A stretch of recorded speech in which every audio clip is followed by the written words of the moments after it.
35. Dengan kondisi ini, joran panjang seperti ini, otomatis kan si Paul itu gede ya, besar seperti ini. Dan bebannya juga, bebannya itu kan berat ya. Kalau kondisi ikan makannya seperti itu, ini tidak akan bergerak. Assalamualaikum warahmatullahi wabarakatuh. Selamat pagi. Salam satu hobi ya. Sobat, video ini saya buat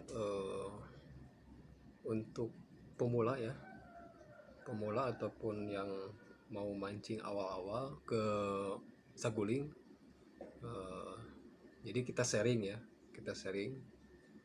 Karena saya juga masih belajar.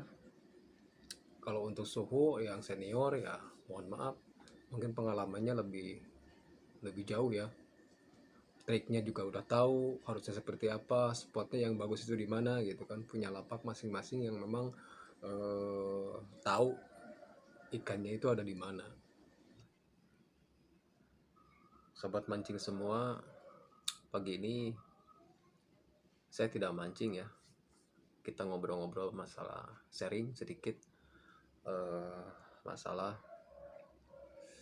profesi kita ya, profesi kita sesama mancing, khususnya saya sendiri mancing di waduk saguling ya. Waduk saguling, pertanyaan seputar video saya gitu kan, di kolom komentar ada pertanyaan masalah kail, masalah joran gitu kan, perlengkapan. Nah, banyak sekali pemancing khususnya di saguling ya. Saya nggak berbicara masalah di Jatiluhur atau Cirata dengan yang lainnya. Siapa yang sering mancing di saguling itu banyak boncosnya? Jawabannya saya, gitu kan. Tetapi kalau misalkan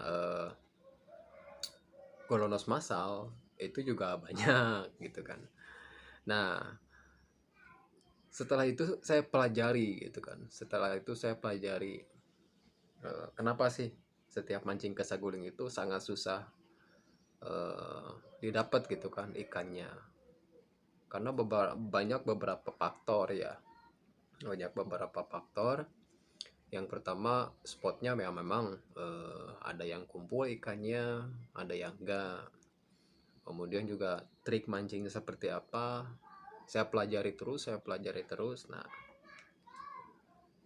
selang 2 bulan saya terjun lagi ke saguling ya, karena udah lama saya tidak mancing ya. Saya udah lama tidak mancing, awalnya Jatiluhur sama Cirata ya, dari 2010 sampai 2018. Nah, setelah vakum saya 5 bulan ke belakang saya coba yang di saguling. Ternyata ya memang seperti itu, ikannya susah ya, susah didapat gitu kan. Berjalan waktu 2 bulan saya pelajari kenapa banyak boncosnya ketimbang kita dapatnya gitu.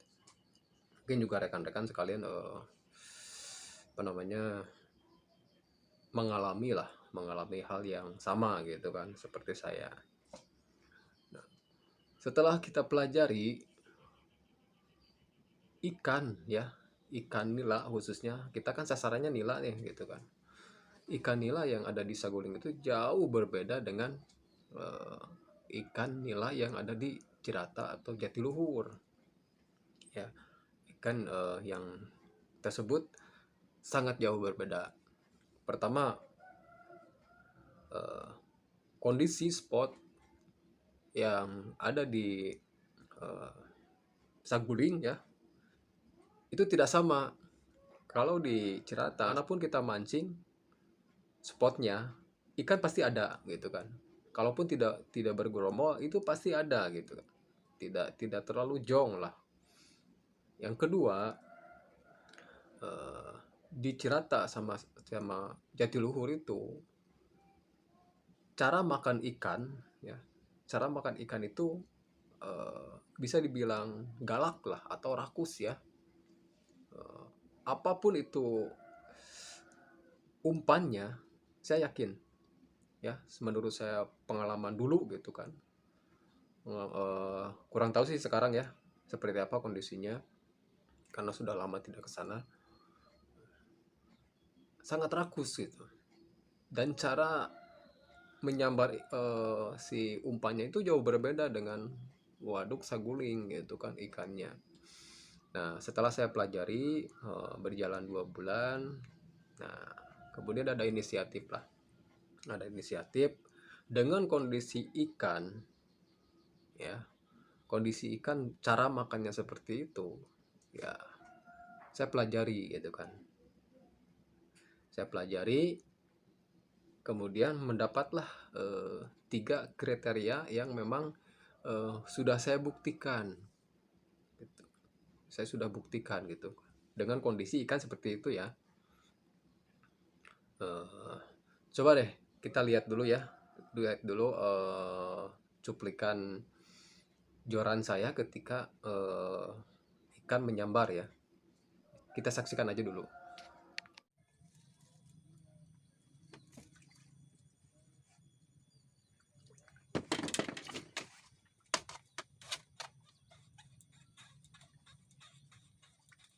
Wah, gila nih malan.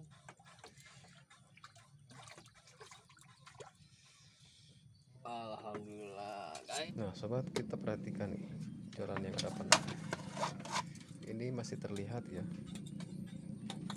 Nah, ini dapatnya nggak dimakan, cuma nyangkut ke kail yang bawah. Nanti di akhir video saya jelaskan.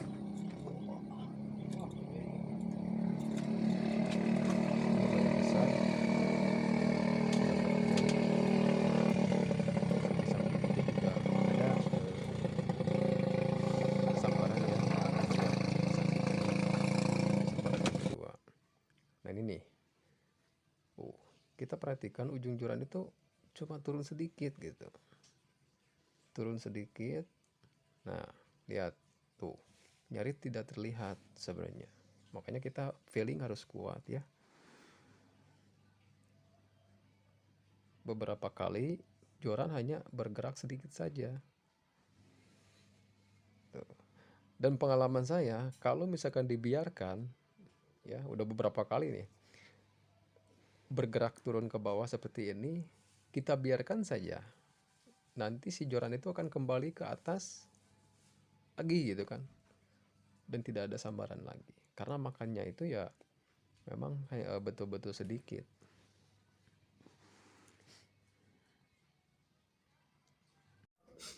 Oke sobat ya, ternyata prediksi awal gitu kan, ketika saya terjun ke waduk saguling itu kan awalnya disamakan ya, pengen sama ya cara sambarannya seperti apa. Di waduk Jatiluhur dan Saguling itu ketika ikan makan, saking galaknya joran itu pasti turunnya dengan cepat, kalaupun lambat tetapi lanjut gitu kan, sampai ke bawah, sampai ke air. Nah, kalau kita perhatikan setelah saya beberapa mendapatkan ikan gitu kan di waduk Saguling itu, tidak terjadi seperti itu gitu kan. Makanya kita selalu boncos ya untuk mancing di Saguling itu. Karena kenapa? Selalu menunggu si ujung joran itu nyampe ke bawah gitu kan. Dan di Saguling itu jarang lah gitu kan. Jarang seperti itu. Makanya saya selalu boncos. Nah, berdasarkan pengalaman setelah saya pelajari dan sharing juga ya kepada senior-senior yang khususnya di Saguling. Nah, kita akalin supaya kita bisa dapat ikan itu harus seperti apa gitu kan. Nah, muncullah inisiatif gitu kan, inisiatif atau prediksi saya. Pertama, kita akalin dari joran ya. Dengan kondisi makan ikan seperti itu di saguling, kita akali dengan joran yang memang ringan, gitu kan. Joran yang memang ringan. Minimal joran yang harus dipakai di saguling itu antara 90 cm sampai semeter ya, semeter 10-an lah. Itu akan ringan. Kalau panjang, contohnya seperti ini, ya, joran saya ini panjang nih, kurang lebih semeter 35. Dengan kondisi ini, joran panjang seperti ini, otomatis kan si pahul itu gede ya, besar seperti ini, dan bebannya juga bebannya itu kan berat ya. Kalau kondisi ikan makannya seperti itu, ini tidak akan bergerak, itu Pak, tidak akan bergerak. Nah, sehingga saya akalin gitu kan.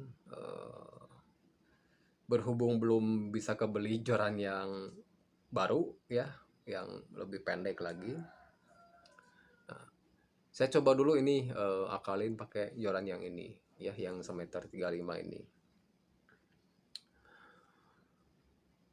Awalnya saya juga sama boncos pakai yang ini karena tidak punya trik gitu kan. Bagaimana caranya supaya eh, ketika ikan makan itu ketahuan gitu, walaupun sedikit gitu kan ya.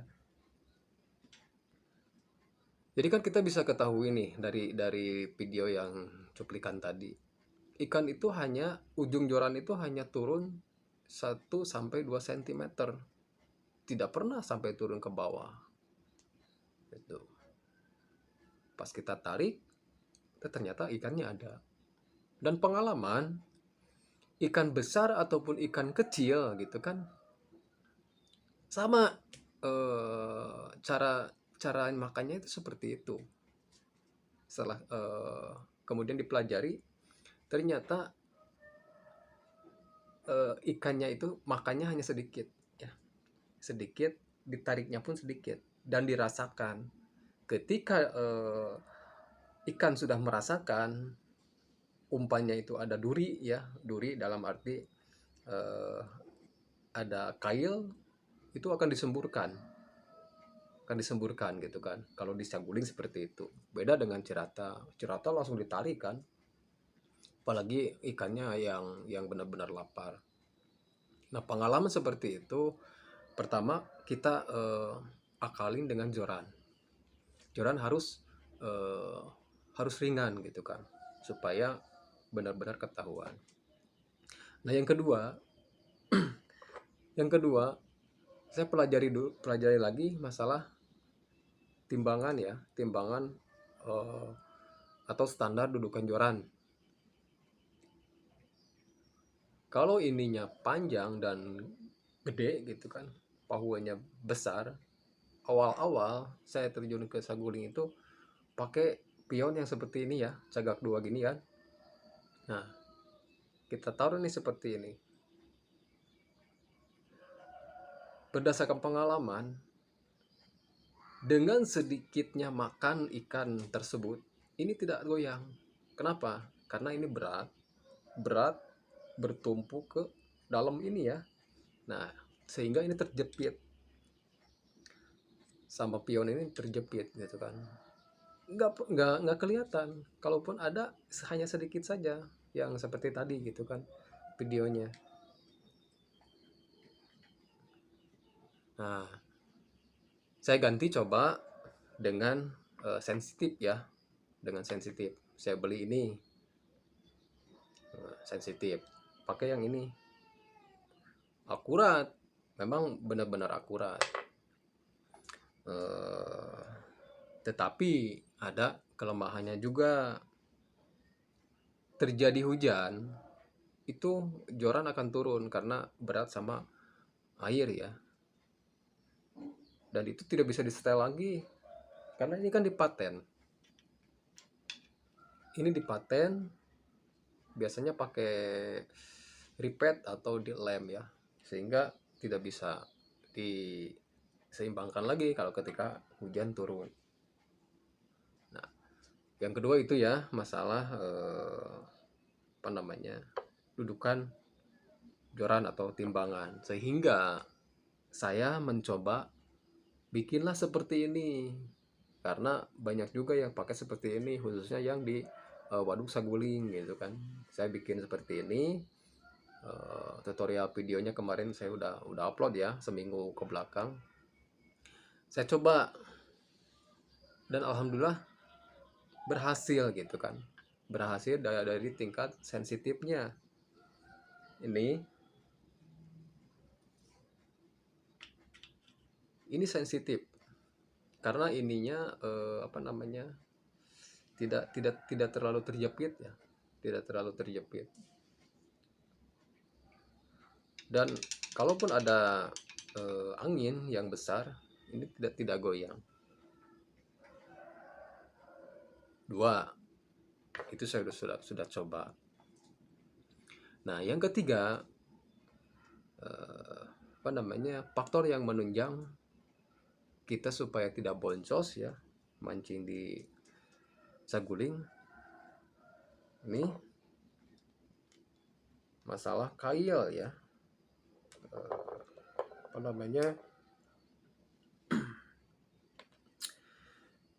kenceh. Ini masalah kenceh, kelihatan ya, mohon maaf nih agak sedikit redup. Ini masalah kenceh itu kita harus bagus ya, terutama kailnya. Kalau rangkaian kenceh sih terserah mau yang 2, 4 atau 3, atau timahnya di tengah atau timahnya di bawah, itu tergantung selera sobat mancing semua. Tetapi kita harus menunjang masalah kail ya, kail usep kalau orang Sunda bilang gitu kan. Kita harus pakai yang bagus, sehingga ketajamannya yang memang teruji. Nah, di sini saya pakai kail merek Daichi ya, yang kuning itu. Dan hasilnya juga memang bagus. Kenapa harus yang tajam? Ya itu tadi, seperti yang diulas tadi, ikan saguling ketika makan itu tidak langsung ditarik gitu kan, dirasa-rasa dulu. Nah, ketika dirasa-rasa, si joran kan bergerak ya, si joran bergerak. Nah, kita tarik, itu si kail kalau tajam kailnya itu akan langsung menusuk. Pengalaman sudah saya buktikan itu. Dan yang selanjutnya, saya juga bikin kenceh seperti ini cotton bud ya. Saya coba mix ya, ukuran kail. Untuk yang atas, ini kan atas bawah ada ya. Kalau yang atas saya pakai yang kecil, antara nomor 7 lah, nomor 7 cukup, atau nomor 6 ya.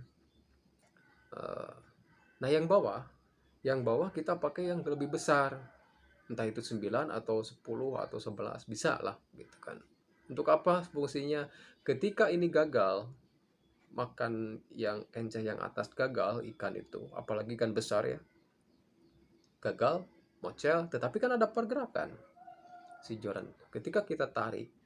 Nah, kesempatan yang kedua itu akan dapat terkait oleh kail yang bawah gitu kan, entah itu sama perutnya atau sama kepalanya atau sama buntutnya gitu kan. Yang terpenting kan kita dapat ya, jadi tidak terlalu jong.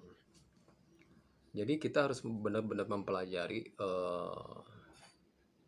trik, perangkat, kondisi gitu kan, ketidaksamaan antara Cirata, Jatiluhur, dan Saguling.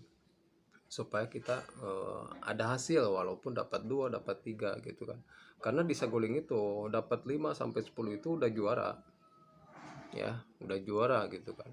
Dengan kondisi ikan yang susah, hanya mengandalkan ikan lewat kan. Di saguling itu hanya mengandalkan ikan lewat, makanya kita bandul, eh, kita eh, pakai beras gitu kan. Kalau di Cirata itu ikan kalau udah kumpul ya pasti eh, tetap di sana gitu kan, datang pada datang.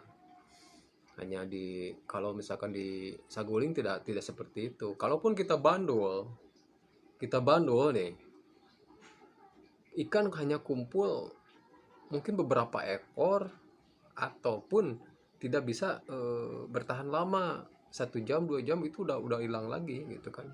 Si joran kita itu udah nggak, si joran kita itu pasti antang lagi, nggak ada sambaran. Nah, di saat ada kumpul ikan, kita manfaatkan dengan trik dan insting keahlian kita. Jadi itu aja mungkin sharing ya. Ini hanya sharing saja. Ini mudah-mudahan bermanfaat. Kembali lagi ke feeling kita ya. Kalau mancing di saguling itu, kalau feeling kitanya kuat, insya Allah kita tidak akan terlalu boncos ya untuk mancing. Pastilah dapat 2 3 ekor malah gitu kan. Terima kasih sudah menyaksikan. Mohon maaf masih banyak kekurangan. Sekali lagi ini hanya sharing saja, mudah-mudahan feeling saya bisa diterapkan lah oleh sobat mancing semua.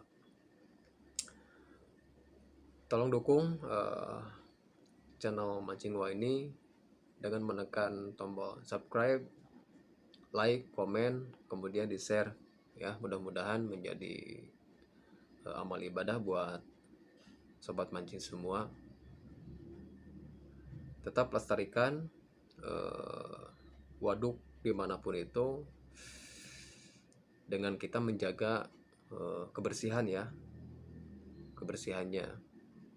Sampah kita beresin ya dimanapun itu, supaya ikan itu bertambah banyak dan betah gitu kan. Ikan diamnya di spot manapun, kalau misalkan kondisinya bersih, yang harus menjaga itu siapa ya, kita sebagai pemancing ya. Terima kasih. Salam satu hobi. Assalamualaikum warahmatullahi wabarakatuh.